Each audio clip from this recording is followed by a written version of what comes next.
welcome to Strength-Based Marketing.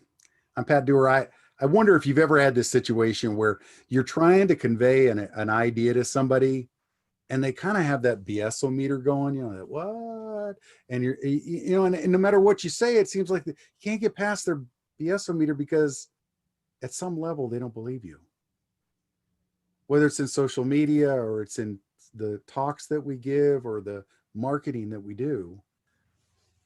You ever feel like you're kind of battling that uphill battle of credibility? Can you get them to believe you, or are you influential enough and authentic enough to make a difference, to have an influence, have an impact? My guest today, Mitch Levy, is head of Credibility Nation. I mean, that's his tribe. Those are his people that are all of us that are trying to get our message out in a way that gets people to raise their hand and say, I believe you, and I believe you can help me. Mitchell, thanks for being on the show. Patrick, my pleasure. Actually, I want to just quickly, I'll flop it around. It's not because it's not important to get your message out. It's important to listen. And when you listen and respond, your message just flows naturally. So if you're trying to push your message on somebody, maybe that worked in the past. It did for many people. It's not going to work going forward. I agree with you 100%. So when I think about the evolution that I've seen you, I mean, I'm a cyber voyeur, I guess, that I've seen, the TED Talk, Success North Dallas, the books, the interviews, the things that you've been doing. When I saw you create Credibility Nation and you did that 2-day event with all of those speakers and the incredible impact that you had, and I went, that's just a logical next step. By the way, thank you. Hey, I just wonder, when my first question that comes to mind actually is, how'd you create all that? What's your story that led to this point where you seem like you're on a place to really launch? It's let's do the first. Which one do you want me to do first? The first question or second question? Either one's fine. Okay. So let me grab the first. Let me grab the first question. From me. Yeah. What's your story that got you to where you're at now? Right. The second question. All right. So I'll do both. I'll tell a little bit more of the story, then we'll end up with the. This seems like a logical. It's because that first question you said is, this seems very logical for you. Was this your plan all along? The short answer is no. All right. So how did I get here? I've been in Silicon Valley for 35 years. I've actually lived a really nice life so far. 20 companies that I've started. I've sat on the board of a public firm. I've run 4 conferences for Comdex, if you remember Comdex during the dot-com days. I've created 4 executive business programs at Silicon Valley universities and a bunch of other stuff. As a publisher, I've published so far 850 books. And so what I, as somebody who sits in the Valley, I can actually see where trends are coming, and I try to get in front of a trend. So the last time I worked for a company was 1997. I left Sun Microsystems. I was running the e-commerce component of Sun Supply Chain. Since then, I've been on my own. I haven't, this is the Credibility Garage. I haven't worked out of the garage. I built that in 2000. So I, had one of the rooms as an office before then. And first trend was e-commerce. So helping companies figure out, what does it mean that this thing called the internet will let us talk directly to our customers and our supply chain guys. And then I got slapped in the side of the head as many people did during the dot bust. Like my consulting fees and my keynote speeches went to 0 overnight. And then 2005, I started a publishing company, and I've gone through a number of different morphs. And what ended up happening is, I believe I was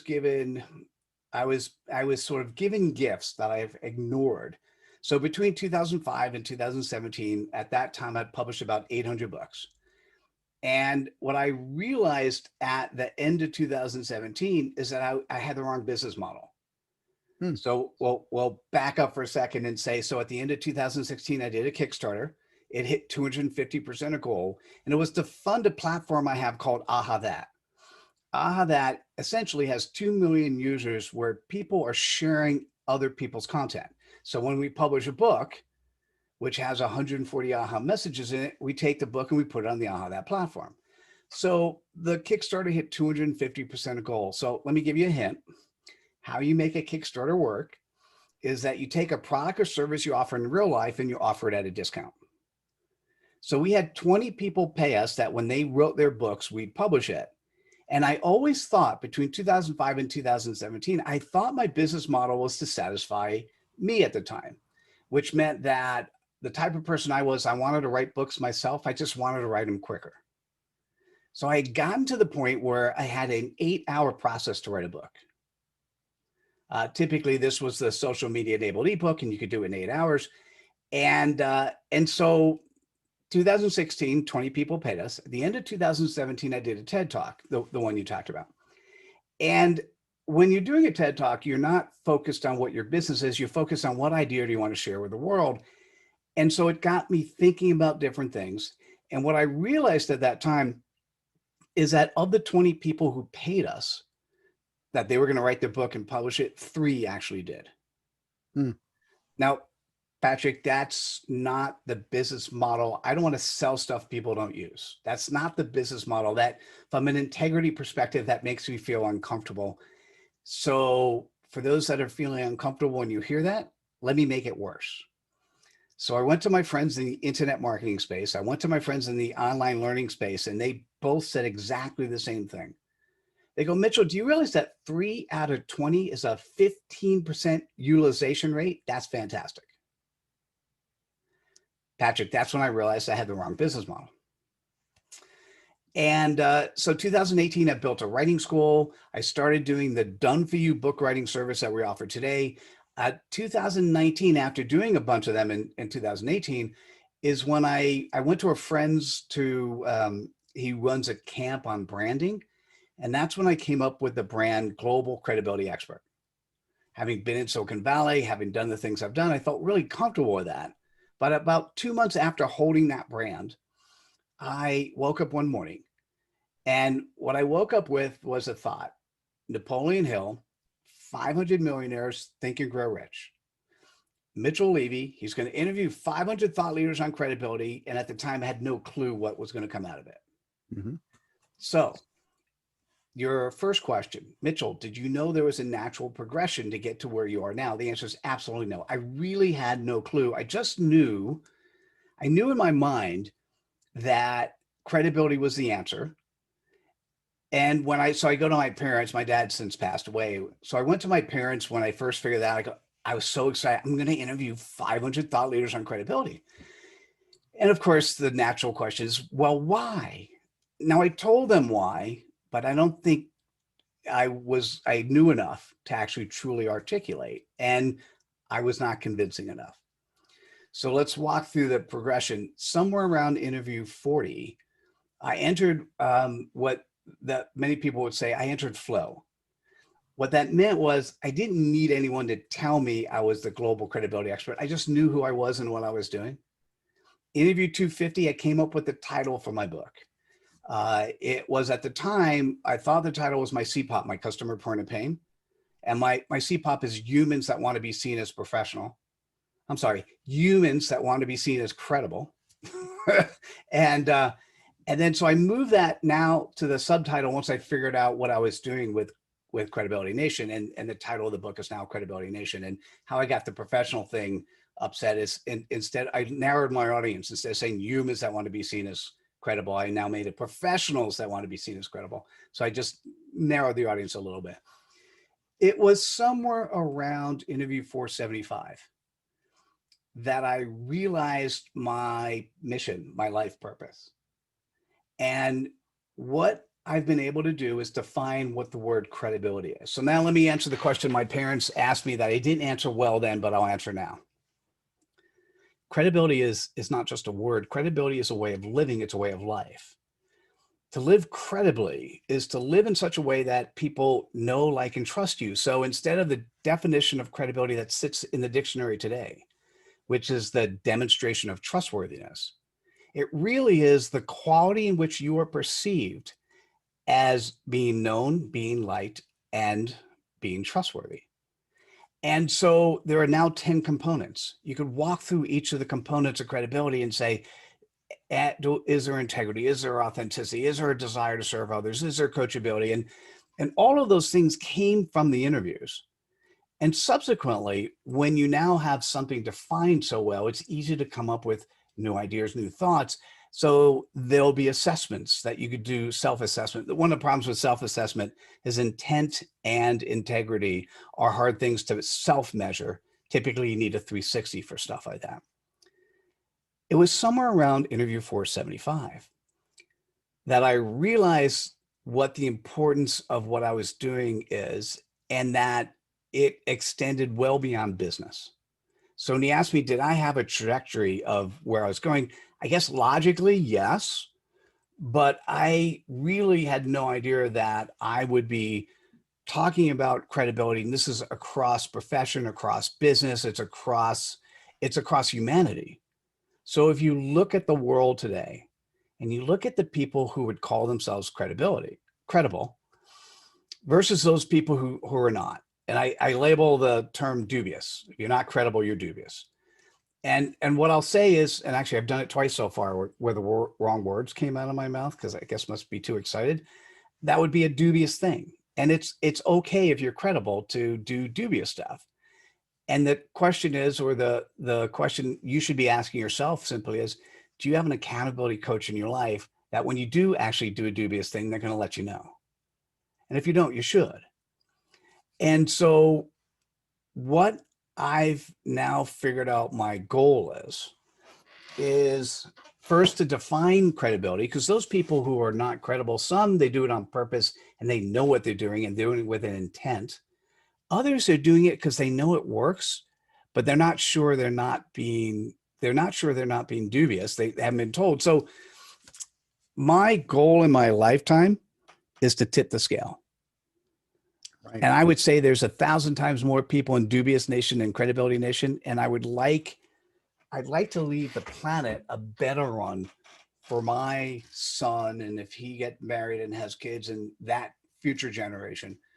And so if you asked me that first question was, Mitchell, did you know you were going to do what you're doing now? No clue. And I would vehemently said no. I just know based on the research, based on my knowledge level of where we are, that this is what I've been called to do. And the only difference between what I'm doing, there's a lot of heart-centered approaches that people do in heart-centered groups. And the primary difference is I need to set something up that's a revenue generator, that's self-sustaining. So if you can combine business in a way that you're generating profits and you can make it self-sustaining so it continues once the founder disappears, that is something that will help be valuable over time. So that's what Credibility Nation is to bring credibility to the world. So when I think about bringing credibility to the world, I guess part of my mind goes back into the 4 agreements. Keep your word, make your word impeccable, quit taking things personally, stop assuming it's all about you, do your best.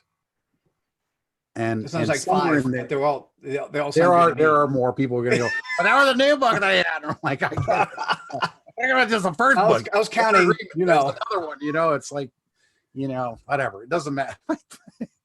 My point though is credibility has a fuzzy imagery in my mind. When you think of credibility, how do you create the image in somebody else's mind that's the same as what you have, so that when you say credible, they understand what you mean by credible? Well, now it's super easy. As you will see, for those that pick up the book or go to the websites or any of the number of videos I've created, there's now a definition for the word credibility. And when something is as fuzzy as saying that the word credibility and the word Dubious? trust are the same, Okay. right? That's, you can't do anything with that. But do you mind? Can I share my screen? Would that be, you could see that credibility is first based on 3 pillars: the being known. And that's that I know, it's not that I know of you, it's I know you. It's being likable and being trustworthy. And so when you look at this, it's a 4-2-4 model. I don't know why I picked that, but it just seemed like a good one. So there are 4 components associated with being known. Are you someone who wants to serve others? What is your intent to serve others? What is your commitment? What is your integrity? Right. And so when you're looking at somebody who's a potential service provider or partner or whatever it is that you're looking at, or if you're one who's out there trying to be able to communicate with others, what people are going to look at are those 4 things in terms of knowing you, right? Are you there to serve? On the likable part, there are 2 components, and it really has 2 really powerful things. One, do you share your stage? Right? So is it all you, like you know all the answers, or is it one of those things where you're happy to learn from those people who are smart and share that? And the second is showing respect. And showing up when you show up is showing respect. It basically means coming early, being prepared, coming with your heart. There are people who just don't show their heart. Well, if you don't show your heart, I can't get to like you. If I can't get to like you, I don't think I want to do business with you if I have other choices. Right? So I'll tell you a shocker before I go to being trustworthy. And I believe this is an educational thing. So of the interviews I did, first, 2% of the people did not show up and did not let me know. Lack of integrity. Why would I possibly ever recommend or do business with somebody who has that level of integrity? It's hard to believe that people like that exist. All right. Of the 500 people I interviewed, 23% of the people came late. Once again, it's one of those things that's interesting. So why do we come late? Well, there are many different reasons why we might come late. We might want to pack our calendars like every half hour we have a meeting. And so they just did as a meeting, but I am running a live interview and 23% of the people came late. I define late is 3 minutes or closer to the hour. If you check your records, I'm sitting here 11 minutes before we're supposed to start. I'm sitting here because I just didn't want to be late, right? Coming early is 10 minutes or before. Coming on time is between 9 minutes and 4 minutes. Coming late is 3 minutes to 0. And coming super late, or as I like to rename it, rude, being rude is coming after the hour. So of the 23%, 4% of those people I interviewed came after the hour for a live show. And when you think about this, is you're being interviewed by the global credibility expert on your credibility, and you think it's credible to come after the hour for your live show? And the answer is, huh? Do people really do that? 4%, 4% out of 500. So that's what the likable, once again, would I want to partner with somebody who comes late to a live interview? Because how are they going to treat my clients? How are they going to treat the people we interact with, right? I think part of it is just purely educational. That's part of the goal of what we're doing. And on the trustworthy side, it's really simple. In the TED Talk, I only got it. So this is a 2018 TED Talk. I only got it 75% accurate. At the time, I said it was focused on vulnerability, integrity, authenticity. You'll notice integrity is twice. That's why it's listed twice. It is twice as important to every other component. The other thing that's important, though, and this is one of those things that came out of it, is being coachable. And so now what's interesting when you're trying to determine if somebody's credible, you look at these 10 components and so if you actually said, and this is how you open it up, is sometimes people just, they know there's something wrong, but they can't put their fingers on it. We'll go through the list of 10. There will be something here that will stick out as what might be what's missing. Got it. That makes sense, because that's creating a clearer like litmus test. Okay, you're credible. Check, check, check, check, check. Got it now. That makes a lot of sense. So where's Mitchell going next? What's the vision? What's the next year or two looking like as best as you can forecast it? Where are you going? Well, here's, once again, if you asked me before interview 475, I would not have predicted where I am now. So what I'll say is that I'm doing this because it's the right thing to do. I'm making this happen because the world needs to set itself right. Because I don't know, the best way I could say it for those people who are Back to the Future fans, this is the second movie. We are living in the second movie of Back to the Future, and it's got to get fixed. We have been taught that it's okay to be dubious in how we interact and do things. We've got to fix that. It's just, anyhow, we'll put that aside. So get off the high horse. So what is it next for me? Here's the cool part. Got the book done, international best-selling book in 4 countries. Got the first summit done. Great. Okay, now that's behind me, and I've got a definition on the world. Now it's deployment. And so how best do I deploy? And I will do a little bit more like what internet marketers do. I'm just going to do the internet marketing thing with heart. So typically there'll be 4 major events a year. There'll be 8 other minor events. So I'll be doing 12 events a year. And at the end of the day, what is relevant is continually providing value so that companies see the importance of, not just individuals, but companies see the importance. So let's say you're running a firm and there's 50 people. Our lowest price product is $5 a month. So if you have 50 people in your firm at $250 a month, you can actually say all your employees are members of Credibility Nation. Well, even just saying that and telling your clients that means something. But once they take the Credibility Nation pledge, once they start putting, and you encourage them to put the badges on their profiles, once they get continued education. Now, if all you did is it was a handoff approach that's just marketing, we don't want you. Honestly, I don't want you. What I care about is that whoever's that human resource person for your company, and typically at 50 people, it's still probably the CEO, that you care enough about your customers, you care enough about humanity, that you actually want those people who are working for you to be, and I'll just say better humans, whatever that may mean. We define it more credible versus dubious. And so for that type of person, 250 a month is nothing for you to be able to then use that as a tool in which you get to weed out. Maybe there are people at your company that are dubious, and this is a great way to see that. And they're just not doing the stuff they need to do. And you are looking for some way to go, yep, this doesn't fit. And now you could explain it. You could have this is how you get better path. And you could then measure that.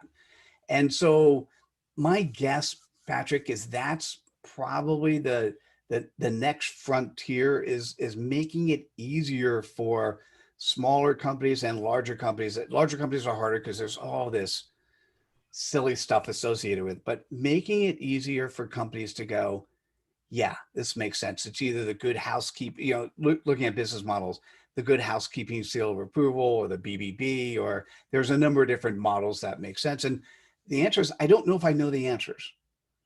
To be frank, what I do know is what needs to happen. And what happens when you transition life that way, the right people come into your life at the right time. So the right companies, the right partners, the right opportunities crop up. And so if you just look at the 27 speakers who were at the event, there are a couple people there that would make sense for me to do amazing things with. And that's probably the next step in what I'm exploring and doing now. That's beautiful. I mean, what's neat about the 3 pillars and you said 424 is that I think, wow, a company could take that in and actually use that as a template for a monthly or quarterly review. How are my team doing on these areas? How is each person? How can we improve? Because you don't want to just sit there and go, oh, you got 90%. And I go, that means that I missed 10%. What am I going to focus on? The 10%. Whatever I focus on expands. Ow, that 10% can go to 15 to 20. What do I want to expand? Good stuff rather than bad. Well, why I need to focus on the good stuff? How do I focus on the good stuff? And I'm sure that you got in the next year, you guys will be showing people how important it is to focus on that 90% of what they did right, to expand that to where the other stuff begins to diminish. Am I reading between the lines right? Am I kind of hearing from some of the themes that you've been speaking? Is that making sense? So Patrick, let me do a big yes and put the word "and" after that. What you just said was a beautiful interpretation of what you heard. And I will say there will be thousands or tens of thousands of people like you who go, oh, I can see how I can help make a business better by deploying this framework in this case, in the way you just said it. I would assume that there are many different deployments. That one seemed really logical to me and I liked it. I would assume there are many different deployments that people can take. My focus was to put a framework in place so we can actually now have that word defined and we could do something about it. And so I guess, let me answer your question. What are you doing for the next year or two? I'm finding those people who want to do something about it. Right. That's probably because what they're going to do. Like, I hadn't thought about it the way you just mentioned it, Patrick. I'm like, oh, that's pretty cool. Now, do I want to do that? No, I don't want to build this fiefdom, this empire where everything evolves around the king. Like, that's silly. I want the world to use this effectively. And so if that's something that you're like, oh, this is fun, let me do it. Hey, I'm going to do this. Great. And at some point at the moment, the getting vetted is Mitchell Levy going, yep, that's good. Right. At some point in time, I won't be able to do that. And we will have a lot more stringent rules and processes to be vetted. And that just happens. That just happens over time as a industry, in this case, as a movement grows. But in the short term, yeah, it's a beautiful, one of, like I said, one of many different ways in which this can be used as an effective tool. Well, I just know that when you're trying to create a tribe or a group or a nation, you're trying to birth a nation. You're trying to attract people that are like-minded and that embrace this mindset and philosophy, that if you don't rinse and repeat enough to where it gets past the conscious mind into the unconscious mind, it's forgotten like that. And what I love about what you're doing is you're trying to create a template that sows these things to where that the idea of credibility and how to measure it actually shows up in their life at the who they are level, rather than seeing some shortfall or some other thing. So that was just, I was like, it made sense to me. So whatever. That's beautiful. So how do people get a hold of you or connect to you? You've got your website, Credibility Nation, but what would you say to somebody that just says, hey, I'd love for you to check out what we're doing? I would say just that. So I'm pretty sure you can get where you need to from credibilitynation.com. And you could see we've got 3 different membership places to go. So $5 a month, at $97 a month, it's unlimited lifetime learning. And one of the cool offers that I'm going to extend for a little bit is part of the interviews. We now charge $1,000, $997, to get a cred reel, a credibility scissor reel done. The real benefit of that is the stellar focus on your clarity, helping you understand what your CPoP is, that customer point of pain. And that's one of those magical things that I help people get. 98% of the interviewers needed help on their credibility. So you can now get and we're going to extend this for a little bit. Maybe by the time you watch this, it may or may not. But the moment for $997 is the credibility scissor reel. And for $997 a year, you get unlimited access to the learning. And so the offer I made at the event was to chop that in half. So for $9.97, you both get the cred reel and access to Credibility Nation annually. And you get to grandfather in a lower price point. So Is there a coupon or anything that they can use to? yeah, I think that's a great question, which I don't know if I know the answers. We're making this work along. So what I would say is you could either sign up for members. Probably the best way to do it, go to Credibility Nation, sign up for the annual membership, and then just put in there, by the way, I heard this, I get a cred reel. And I'm happy to make that happen. And Yeah, well, I'd love them to say strength-based marketing. Heard you on strength-based marketing, so that, and if folks really, even better. why not? I would love for Mitchell to go, wow, you know, somebody took action, and it was from people that watch Pat's show. So, folks, even better, because then I could pay Pat. So that's even better. better. Thank you. I will receive that. But I also will just say, and I'll also say, look, I've seen Mitchell for the last several years do amazing things. And thank you. My heart is to see him do well, to see him succeed. And I believe in him. And so I would just say, whatever it takes to get him to be able to help our people that we're trying to grow and be, that we can all be a little more credible. And so, Mitchell, I'd say thank you so much for being on my show and for being a part of strength-based marketing. Folks, get Mitchell's book. Go to credibilitynation.com. Make sure that you acknowledge you are credible with him and learn the process to grow that in yourself and in your people, so that, you know, we can make a big difference. And I know that'd be amazing. So folks, thanks again. This is Pat Dewar, Strength-Based Marketing, and we'll see you next time. Thanks again. Take care, everyone. Bye now.